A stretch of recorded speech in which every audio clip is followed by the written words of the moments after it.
Okay, magandang hapon po. Magandang hapon. Salamat po sa time na meron tayo para makapag-aaral ng salita ng Diyos. Amen. Thank you. At magbalik loob sa Panginoon, mag-pray at iabot natin sa Panginoon ang ating mga pangangailangan sa pamamagitan ng pananalangin. At lapit tayo sa Panginoon, magbasa ng Bible, pag-aralan natin ang salita ng Diyos. Pinaka-importanting kayamanan sa buong mundo ay yung kanyang mga salita. At tayo ay nagpapasalamat sa kabutihan ng Diyos. Iningatan niya ito, kinasihan, at sa kapanahon natin, matatagpuan natin sa Bible yung mga words ng Panginoon. So, we're so thankful na binigyan tayo ng araw na ganito ng Panginoon. Let's pray muna. Tapos punta tayo sa Genesis chapter 8. Genesis chapter 8. So, tinitingnan natin ang mga words ng salita ng Diyos. Nasa Genesis 8 na tayo. Ito yung katapusan ng baha. Ito yung ginamit ni Noah, yung kalapati at yung uwak, at yung pagbalik ng kalapati, at mga 2 beses pang ginamit ng kalapati, at yung pag-ibsan ng baha. At ano ang ginawa ni Noah nung nakalabas sila sa daong or sa ark or dun sa barko na ginawa nila. So let's pray muna at hingi tayo ng tulong sa Panginoon. Dakilang Diyos, salamat Lord sa pagkakataon na binigay niyo po sa amin upang kami po ay makapag-aral ng salita ng Diyos at magbigay pansin sa inyong pong mga salita. Lord, linalapit po namin ang aming mga pangangailangan at kayo po ang kumausap sa amin, ang iyong banal na Espiritu Santo ang kumausap sa amin, Lord. At kami po ay hindi makakalimot magbigay ng pasasalamat, pagpupuri sa inyong kabutihan sa amin, Lord. Alang-alang kay Yesu Cristo, ito pong aming dalangin, yung mga salita ay siyang kumausap sa amin, Lord, magbigay ng ginhawa pag-asa sa amin, Lord. In Jesus' name, Amen. and Amen. So, sa katapusan ng baha, Genesis 8, sabi ng Bible, hindi kinalimutan ng Diyos si Noah. So, 371 days kung i-add natin lahat ng mga araw ng Genesis chapter 7 tsaka Genesis chapter 8, umabot ng 1 taon at 1 linggo yung unang patak ng ulan at sa pag-ibsan ng tubig ng baha sa ibabaw ng mga bundok. So, 371 days total. So, hindi kinalimutan ng Diyos si Noah. Yung sa Hebreo na pinanggalingan ng salin natin na Tagalog, ang salita dito ay Zakar. Zakar, ibig sabihin yung pangalang Zachariah na nangangahulugan na aalala ng Panginoon. Zakar. So, naalala ng Panginoon Diyos si Noah. So, sa kalagitnaan ng pagbuhos ng baha at sa kalagitnaan ng hatol ng Diyos sa isang daigdig na hindi sumasang-ayon sa kanilang manlilikha, ay ang Diyos ay naalala niya ang kanyang kabutihan kay Noah. Ang kanyang awa ay pinakita niya kay Noah. Ito ay isa sa pinaka-importanting verse na nais na bigyang diin ni Moises nung sinulat niya yung kwento na ito para maalam ng mga Israelite kung saan sila nanggaling at kung saan nanggaling ang buong daigdig and so on. So, Genesis 8, hindi kinalimutan ng Diyos si Noah. At ang lahat ng mga buhay at ng lahat ng mga hayop na kasama niya sa sasakyan, pinahihip ng Diyos ang isang hangin sa ibabaw ng lupa at humumpa ang tubig. Natakpan din ang mga bukal ng kalaliman at ang bintana ng langit at napigil ang ulan sa langit. Patuloy na bumabaw ang tubig sa lupa at humumpa ang tubig pagkaraan ng 150 araw. Nang 17 araw, ng 7 buwan, sumadsad ang daong sa ibabaw ng bundok ng Ararat. So sa Middle East ngayon, sa mga bandang norte ng Iraq, norte ng Iran, ay may mga kabundukan doon, ang tawag doon ay yung mga bundok ng Ararat, at hindi pa talaga na-explore ang bundok na yan at hindi pa nakita hanggang ngayon yung daong or arko ni Noah. Pero hindi natin kailangan mahanap yon para mapasampalatayan o mapaniwalaan ang record ni Moses. So, may nasulat dito at yan ay sapat na ebidensya, kaya alam natin na tunay na itong baha ay talagang nangyari. At hindi lamang lokal ang baha. So, halimbawa, si Noah ay nabuhay sa bandang Middle East. Ang epekto ng baha ay ang buong daigdig sapagkat ilang meters ang taas ng tubig sa mga kataas-taasang mga kabundukan ng kapanahonan ni Noah. So, masasabi natin 22.5 feet ang extra tubig sa taas ng bundok. Ano mang bundok yan? Eh, syempre, yung mga bundok noon ay hindi kasing laki ng mga bundok ngayon dahil dun sa bukal na sa ilalim ng lupa na sumabog at nagkaroon ng pinsala or cataclysmic earth geographic changes. So makikita natin yung kontinente ay nahiwa-hiwalay at parang puzzle. Kung titingnan mo yung mapa ng daigdig natin, ito ay parang isang napakalaking puzzle na nawasak dahil nga doon sa pinsala na dulot ng baha. Now, sa Bible sabi dito, ang tubig, verse 5, ang tubig ay nagpatuloy na humumpa hanggang sa ikasampung buwan. Ng unang araw ng ikasampung buwan, nakita ang mga paluktok ng mga bundok. So, geographic changes, nagkaroon talaga ng mga bundok. Before, isa lang ang lupa. Ngayon, hiwa-hiwalay ang mga lupa. So, sa katapusan ng 40 araw, binuksan ni Noah ang bintana ng daong at kanyang ginawa. Siya ay nagpalipad ng isang uwak at ito ay naparoon pa rito hanggang sa natuyo ang tubig sa lupa. Naglipad din siya ng isang kalapati upang tingnan kung humumpa na ang tubig sa ibabaw ng lupa. Ngunit ang kalapati ay hindi na nakita na kung saan siya madadapuan ang kanyang paa, kaya ito ay nagbalik sa kanya sa ibabaw pa ng nagbalik sa kanya sa daong sapagkat ang tubig ay nasa ibabaw pa ng buong lupa. Kaya inilabas niya ang kanyang kamay at kinuha ito at pinasok sa daong. Muli siyang naghintay ng 7 araw at muling pinalipad ang kalapati sa labas ng daong at nang malapit ng gumabi, ang kalapati ay nakabalik sa kanya at sa kanyang tuka ay may isang bagong pitas na dahon na olibo. Kaya nalaman ni Noah na humumpa ang tubig sa lupa. Muli siyang naghintay ng 7 araw at pinalipad ang kalapati na ito at hindi na muling nagbalik sa kanya. So, ng taong ika-601, nung unang araw ng unang buwan ay natuyo ang tubig sa ibabaw ng lupa. Inalis ni Noah ang takip ng daong at tumingin siya at nakita niyang ang ibabaw ng lupa ay tuyo na. At ng ika-27 araw at ika-2 buwan ay natuyo ang lupa.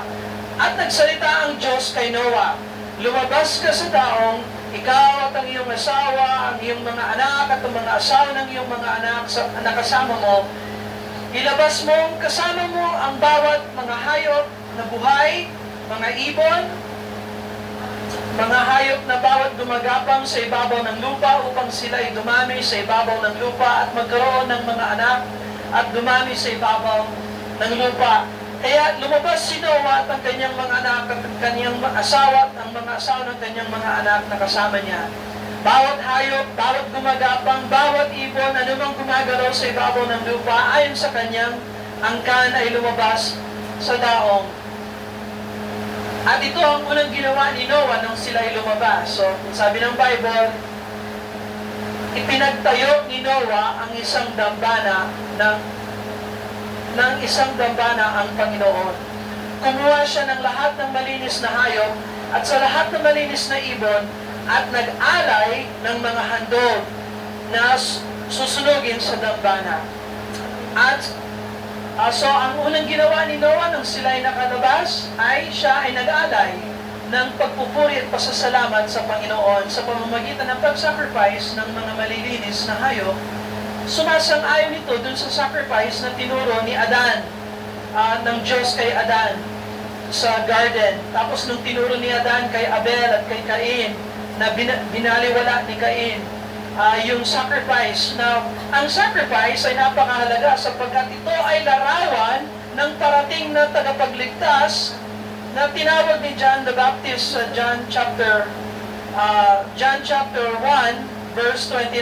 Sabi, kinabukasan nakita ni Juan si Jesus na lumapit sa kanya at kanyang sinabi, narito ang kordero ng Diyos na nag-aalis ng kasalanan ng sanglibutan.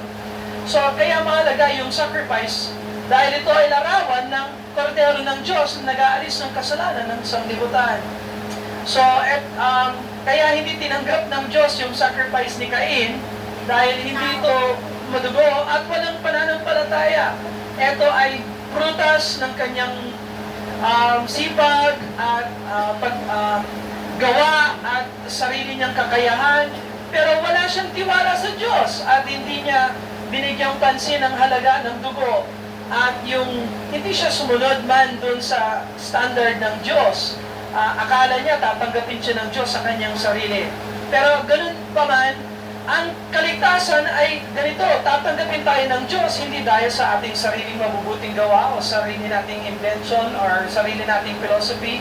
Tayo ay tatanggapin ng Diyos alang-alang sa kordero na hinirang ng Diyos, na isinugo ng Diyos para sa ating mga kasalanan. At yan po ay si Jesus Christ.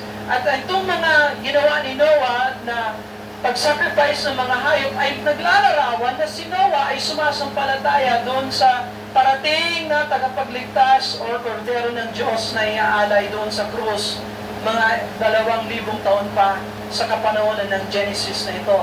So, sa verse 21, at sinamyo ng Panginoon ang masarap na amoy at sinabi ng Panginoon sa kanyang puso, hindi ko na muling susumpain ng lupa dahil sa tao sapagkat ang haka ng puso ng tao ay masama. Mula sa kanyang pagkabata, hindi ko na rin muling lilipulin ang lahat ng nabubuhay na gaya ng aking ginawa. So, isa sa dahilan kung bakit sinulat ni Moses ito ay para ipakita sa atin ang pagkakaiba ng puso ng Diyos at kagustuhan ng Diyos, kung gaano ito kakaiba sa puso at kagustuhan ng tao. Sabi ng Panginoon, hindi ko muling susumpay ng lupa dahil sa tao, sapagkat mula sa kanyang pagkabata, ang haka ng puso ng tao ay masama. So, hindi ito bagong balita. Lahat tayo ay masama at makasalanan. Ako, na nangangaral sa inyo ay makasalanang tao. Ang diferensya, nahuli kayo, ako hindi pa. Ganon din. Ganon din ang lahat, pati police or judge o kung sino man ang tatayo na nagmamalinis. Ang totoo, lahat tayo ay makasalanang tao. At lahat tayo ay nangangailangan ng tagapagligtas. At ang Panginoong Jesucristo ay ipinadala ng Diyos hindi lang para sa akin o para sa mga Baptist or whatever. No, ang Panginoong Jesucristo ay tagapagligtas ng sino mang sa Kanya sumasampalataya at tunay na nagsisisi at tumatanggap sa Kanya bilang tagapagligtas.